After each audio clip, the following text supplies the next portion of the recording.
Welcome into 13 News at noon here. I'm Felicia Lawrence, and right now there's some snow coming down and we're expecting some cold temperatures to get even colder. Sean's here helping us get ready for everything. Yeah, we've got a little snow burst in some locations here, and then once this thing pulls away, I think folks will be a little surprised. They shouldn't be, but some sunshine this afternoon. Okay. But that means we're losing that blanket of clouds, and that's getting us ready for the cold night. So we'll do one step at a time. Camera over on the eastern side of the state here, getting whipped around by a little bit of wind, and this is out near Richmond. You can see some flakes of snow falling, and depending on where you are, you might have had a glazing of snow here with this quick hitter that's moving through that we were telling you about yesterday. Most of it just about over for Indy, but we're still probably going to have some flurries, a little light snow, maybe for the next hour or so. It's going to take a little bit longer to get out of the eastern part of the state, but you don't have to go very far to get into sunshine. Plenty of it right now over in Illinois, and this is the latest Clipper system that's going to be moving through, and as it does so, the sky should brighten from west to east for the remainder of the afternoon. We're still cloudy now, some flurries here in downtown. It's 20 westerly wind at 15 to 20, producing wind chills near zero. And as early as 5 or 6 o'clock, those numbers are going to drop to sub-zero. So we're getting ready for a pretty brutal night for us. There goes the clouds moving out, setting the stage for sub-zero low temperatures tomorrow morning. We'll talk about that impact, possibly some school delays in the morning, and even colder air ahead in the 7-day forecast. All right, Sean, thank you. And of course, you want to grab that WTHR weather app on your phone. That way you can be ready for these dangerously cold temperatures across central Indiana and know what's happening right in your backyard. It's a free download in your app store. And an update now to IMPD's investigation into a double shooting on the northeast side, killing a woman and sending a man to the hospital. Police describe this as a domestic-related shooting. We're learning the victim's ex-husband talked to her hours before she died, and it happened inside an apartment at Timber Point Apartments near Shadeland Avenue and Fall Creek Road. Randy Collette says that his ex-wife, Bethany, texted him that she needed to get away just before she was killed. He says they were married for 20 years, got divorced, but still remained friends. Randy says she never mentioned anything about domestic violence, but alluded to something going on the day before she was killed. She did send me a couple pictures of an injury she had on her hand that looked fairly recent because the fact of it, you could still see the blood stain around on the skin tissue, and it looked like a deep laceration on her hand. But when I asked her about it, she told me that's the reason why I need to get out of here. Officers spent hours negotiating with the man who they believed was holding Bethany and another woman against their will. One of them was let go before they got into the apartment, and that's when they found Bethany and the man both shot.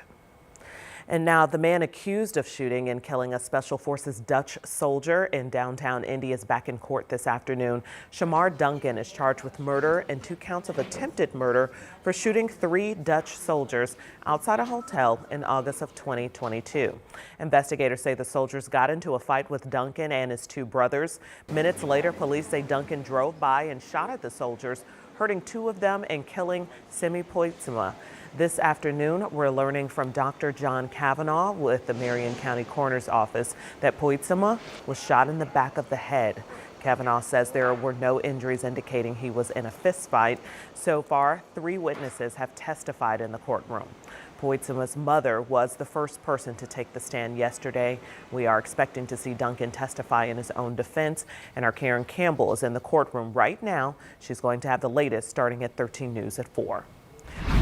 Well, the initial hearing for a Texas man wrapped a few hours ago. He's charged with stalking Caitlin Clark.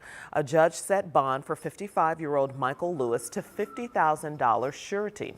Lewis was also issued a no-contact order for Clark. He is not allowed to be within 500 feet of Gainbridge Fieldhouse. Our Samantha Johnson is reading over the arresting documents with more disturbing details. Caitlin Clark told investigators over the weekend she was very concerned for her safety. She even altered her public schedule and changed the way she moved around town. All this after police say Michael Lewis of Texas sent her numerous threats and sexually explicit messages on social media.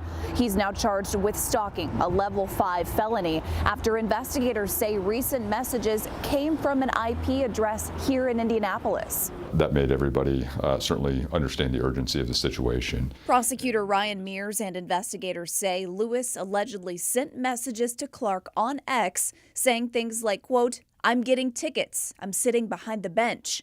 I won't be able to wear your hoodie. Won't look good in court." And been driving around your house 3 times a day, but don't call the law just yet. Investigators tracked the IP address to the Hilton Garden Hotel on Market Street, more than 800 miles from Lewis's home. On January 8th, Metro Police went to Lewis's hotel room and asked him about the messages to Clark. Lewis told them it was, quote, an imagination fantasy type thing. He claimed it was a joke. But the messages to Clark continued, according to investigators. Lewis was arrested and booked into the Marion County Jail on Sunday. There is a 22-year-old young person here who has been profoundly impacted by what is being said. And I think hopefully it also highlights that there are consequences to what people say online. Now, the pretrial hearing for Lewis is set for March 31st. Our Matthew Foltz was in the courtroom today, and we're going to have more on 13 News starting at 4.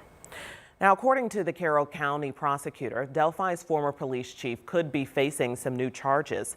Nate Lamar resigned last Thursday after a judge said that he was, quote, dishonest and misleading under oath while defending a warrantless search of a car during a drug arrest.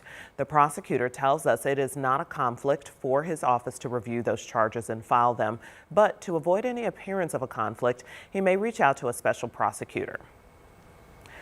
And we are preparing to hear from GOP House leaders about their legislative plans this session. This is a budget year for the state, which means lawmakers will have to put together a plan that will be carried out over the next 2 years. So we have talked with Senate lawmakers on both sides of the aisle, which have laid out priorities such as education, health care, and property taxes. Well, today is also Military Veterans Day at the State House, giving veterans time to meet with lawmakers and talk about issues impacting their lives. And more snow is falling on Indy roads, and some parts of the city are still digging out from the last snowfall, while major roads are clear. There are still neighborhoods, though, covered in snow. And Irvington is just one of the areas where the main roads are clear, but the side roads still have snow. Now, 13 News reviewed the plow map and found that certain streets are not on it. That's because in 2020, the city changed its policy. So instead of using contractors now, crews focus on connector streets. Now on the map, some streets are grayed out, and that means they will never see a plow. That means that neighbors in those areas, they just have to fend for themselves.